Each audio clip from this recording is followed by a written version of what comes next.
why someone should come attend the March 30th symposium. You've got a great mix of people and you've got the topics divided up. So I think when you get that many people building on each other's stories, it does have a really great cumulative effect. I mean, you really get a chance for us to all borrow from what the others are saying and build on it. And it's not something that always happens in other forums. So I think that ability for this thing to really take shape over a period of a few hours is high potential. Ravi, they should all know that you never pass the opportunity to let the get everybody on the hot seat and not throw the softballs down the middle of the plate and make for a lively discussion with some of the challenging questions. So it keeps it spontaneous and interesting all the time. So it's always fun. Yes, thank you, Brian. Brian has participated in enough Houston Strategy Forum events. So, Chris, yes, I think fair warning to you, Chris, is that at the Houston Strategy Forum, today we were all well behaved, but at the symposium, we like spontaneity. We love to have an active, energetic meeting, take the issues and dissect them so we can all learn from it.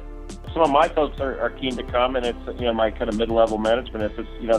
There's a tremendous change afoot, and we're all curious to see how the kind of thinking back on the discussions we just had, how this landscape is going to evolve over even just the next year. And there's so many things. We saw so many changes happen so quickly 1 year ago, and let's see how it's going to come back again. And people are really curious about all the intersections of these new themes and how do they play out in our industry. And it's always fascinating to hear, you've got it segmented nicely in terms of the different parts of the value chain.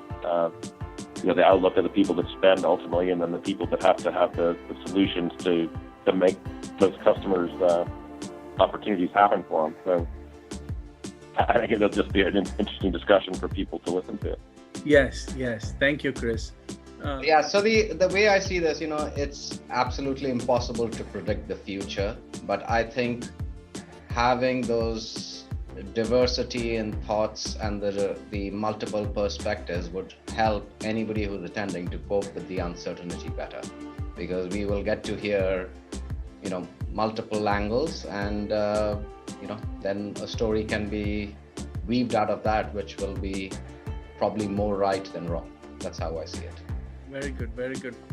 I think there's a lot of curiosity out there now, because you've just been waiting, right? Yeah. And there are now more than before. I think there's more different signals out there. If you go a few months back, there were everybody saying the same thing. Oh yeah, nothing's going to happen offshore, and we don't know what we're going to do.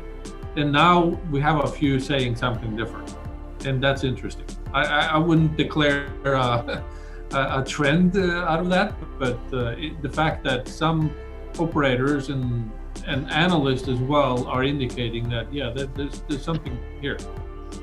I think that's the reason people will come, and let's talk about it.